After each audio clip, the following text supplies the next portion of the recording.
اسی لیے میرے عزیزو، اسلام نے وہ نشانیاں رب ذوالجلال کے واحد ہونے کی اور اس کے طاقتور ہونے کی رکھی ہیں جس کو آج تک دنیا انکار نہیں کر سکی، اور قرآن کے اس معجزے کو آج تک کوئی چیلنج نہیں کر سکا۔ میں سائنسدانوں سے بھی کہتا ہوں، آپ کو ایک بات یہ بھی میں بتا دوں، ابھی 18ویں صدی کی بات ہے، 18ویں صدی میں امریکہ کا سفر کرنے والے ایک سائنسدان نے ایک نئی چیز کا انکشاف کیا۔ اٹلانٹک اوشین میں یا سمندر کے ایک حصے میں ایک ایسی جگہ ہے جو بالکل ہی ڈارک ہے، ڈارک سپیس اس کو کہتے ہیں، یعنی وہاں روشنی بالکل نہیں، سورج کی ایک کرن بھی وہاں نہیں آتی، اتنا وہاں پر اتنی وہاں تاریکی ہے۔ یہ کب؟ 18ویں صدی میں، یعنی آج سے 200 سال پہلے کی بات ہے۔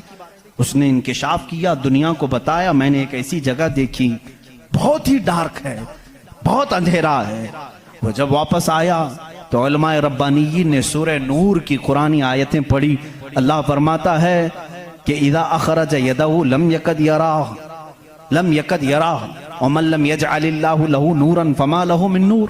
اللہ فرماتا ہے ہم نے کائنات میں ایک ایسی جگہ رکھی ہے کہ اس پہ اندھیریوں پر اندھیریاں ہیں، اگر تم ہاتھ بھی نکالو گے تو ہاتھ بھی نظر نہیں آئے گا، ہاتھ بھی نظر نہیں آئے گا۔ یہ کہاں کا؟ یہ علم البحر جس کو کہتے ہیں، سمندروں کا علم رکھنے والا جو پوری زندگی سمندروں کی کھوج میں لگا دیا، وہ لا کر کے بتایا۔ اس نے سوچا میں بہت بڑا تیر مارا ہوں، لیکن جب بتایا قرآن پڑھنے والوں نے کہ یہ تو قرآن میں ہے، اللہ فرما رہا ہے ایک ڈارک سپیس ہے کائنات میں جہاں تم ہاتھ بھی نکالو گے تو نہیں نظر آئے گا، اتنا ڈارک ہے۔ وہ سٹپٹا گیا، پریشان ہوا، میں اس کی تحقیق کروں گا، یہ قرآن میں آئی کیسے بات؟ سب سے پہلا دنیا کا میں انکشاف کرنے والا ہوں، میں اس کو سب کو بتانے والا پہلا فرسٹ آدمی میں ہوں، یہ پہلے سے کہاں سے آ گئی قرآن؟ پھر وہی دو باتیں میں بتاتا ہوں میرے عزیزو، اس کو بھی یہی جھٹکا لگا کہ یہ قرآن اس زمانے میں نازل ہوا جب سائنس کا وجود نہیں تھا، اور اس پر نازل ہوا جس کو دنیا میں کسی نے سکھایا نہیں تھا۔ بعد میں پھر اس نے یہ سوچا شاید ہو سکتا ہے پروفیٹ محمد صلی اللہ علیہ وسلم سمندروں کا سفر بہت کرتے ہوں گے، ان کے سمندروں کے سفر میں شاید کبھی یہ جگہ آ گئی ہوگی، اس لیے انہوں نے اپنے من سے قرآن میں یہ لکھ دیا ہوگا۔ اس نے یہ نتیجہ نکالا، لیکن دوسرے ہی دن اسے پھر بڑا جھٹکا یہ لگا کہ جب سیرت مصطفیٰ پڑھا اس نے، اللہ اکبر، حضور کی 63 سالہ زندگی میں آپ نے ایک مرتبہ بھی سمندر کا سفر کیا ہی نہیں۔ یہ بہت بڑا جھٹکا لگا کہ وہ محمد صلی اللہ علیہ وسلم کبھی پوری زندگی میں سمندر کا سفر کیے ہی نہیں۔ میرے عزیزو، اس بات میں غلط فہمی میں نہ آنا کہ وہ سمندروں کو نہیں جانتے تھے، وہ معراج کا سفر کرنے والا رسول سمندروں کو ضرور جانتا ہے، لیکن یہ حکمت الہی تھی کہ کبھی سمندر کے سفر کرنے کا اتفاق نہیں ہوا۔ اب اسے جھٹکے پر جھٹکا یہ لگا جو کبھی سمندر کو گیا ہی نہیں، وہ اگر اٹلانٹک اوشین میں موجود ڈارک سپیس کو بتاتا ہے تو ضرور وہ اپنے پیٹ سے نہیں بتا رہا ہے، وہی اس کو بتایا ہوگا جس نے ڈارک سپیس بنایا ہے۔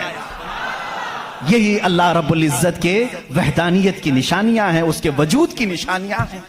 قرآن پڑھو، اس میں بہت ساری چیزیں، جنہوں نے یہ انکشاف کیا کہ کچھ سمندروں میں ایسے اللہ رب العزت نے بنایا ہے، وہ بھی آپ کو مل جائیں گے۔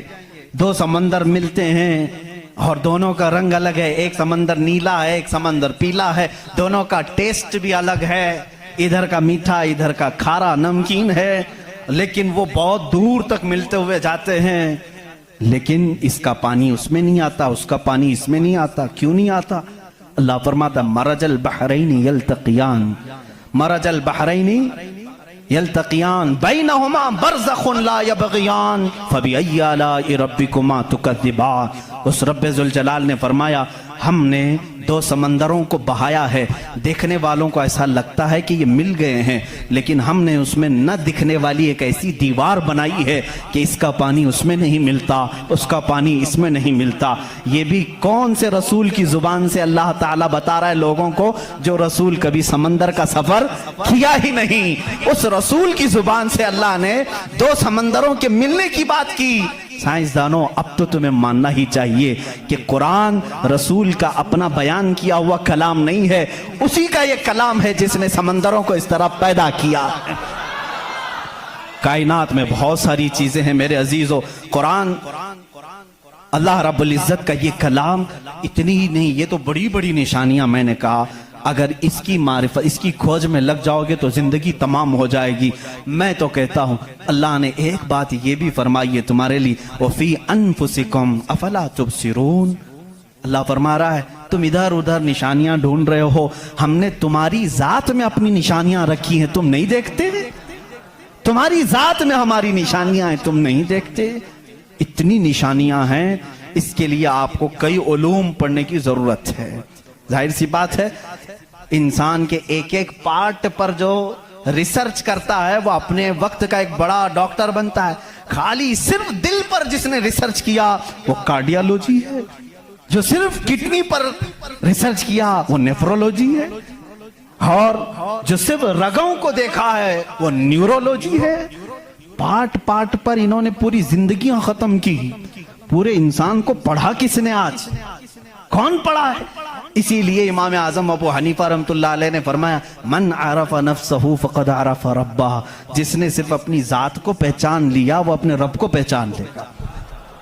تمہارے جسم میں جس طرح کی چیزیں اللہ نے بنائی، ڈاکٹر سے جا کر کے پوچھو کہ ہمارے جسم کے اندر کا جو نظام ہے، ایک بار جو نس کٹ گئی 1000 ڈاکٹر مل کر کے وہ نس نہیں قائم کر پاتے۔ یہ رگوں کا سلسلہ ایسا ہے، اور فرمایا گیا بلکہ تحقیقات بتاتی ہیں ہمارے جسم کے اندر موجود یہ نسوں کو رگوں کو نکال کر کے اگر بچھا دیا جائے کئی 1000 کلومیٹر لمبی ہو جائیں گی، کئی 1000 کلومیٹر لمبی ہو جائیں گی۔ یہ نسوں کا اتنا لمبا سفر ہو جائے گا، اتنا سارا مواد اللہ نے تمہارے جسم میں رکھا۔ اور رب تعالیٰ یہ فرماتا ہے، مفاہیم آیات میں بیان کر رہا ہوں، کبھی آپ نے سوچا ہم نے زبان سے جو جو چیزیں کھائی، اللہ اکبر، میں ایک بڑے محقق کے حوالے سے کہتا ہوں، روٹی کو انہوں نے کہا تمہاری روٹی تمہارے کھانے اللہ کی نشانیاں ہیں۔ میں نے پوچھا روٹی بھی نشانی ہے اللہ کی؟ کہا ہاں۔ تم ایک روٹی کو کہاں کہاں سے حاصل کرتے ہو؟ اناج کھیت سے لیا، فصل جب آئی اس کو کٹایا، پسایا، آٹا بنایا، پھر گھر میں لایا، گوندھنے کے لیے دیا، آٹا گوندھا گیا، روٹیاں بیلی گئیں، توے پر رکھی گئیں، بن گئی۔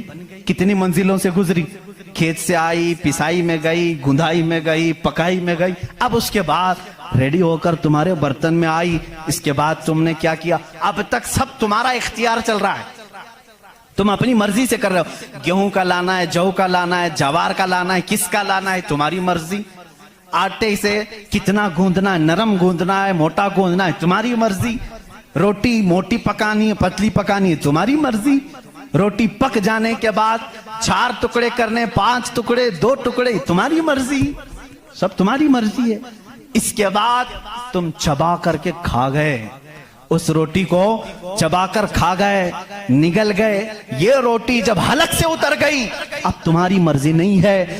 اس ایک ہی روٹی سے گوشت بھی بنتا ہے، اسی ایک روٹی سے خون بھی بنتا ہے، اسی ایک روٹی سے منی بھی بنتی ہے، اسی ایک روٹی سے پیپ بھی بنتا ہے، اسی ایک روٹی سے کف اور بلغم بھی بنتا ہے، اسی ایک روٹی سے سب چیزیں بن جانے کے بعد ہمارے فضلات بھی نکلتے ہیں۔ میں نہیں سمجھ پایا، اے میرے عزیزوں مجھے بتاؤ، ایک روٹی لو، اس کے ایک ٹکڑے سے تم گوشت بنا کے دکھاؤ، دوسرے ٹکڑے سے تم خون بنا کے دکھاؤ، تیسرے ٹکڑے سے تم پیپ بنا کے دکھاؤ، چوتھے ٹکڑے سے تم بلغم بنا کے دکھاؤ، نہیں کر سکو گے، اس لیے کہ صرف گوندھنے پکنے تک تمہاری مرضی چلتی ہے، حلق سے نیچے اتر جانے کے بعد خدا قدیر و جبار کا نظام چلتا ہے۔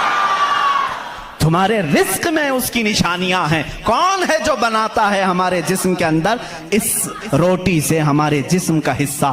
پوچھو، جا کر کسی سے بھی پوچھو، یہ ہمارا جسم موٹا تازہ گوشت کیسے بن گیا؟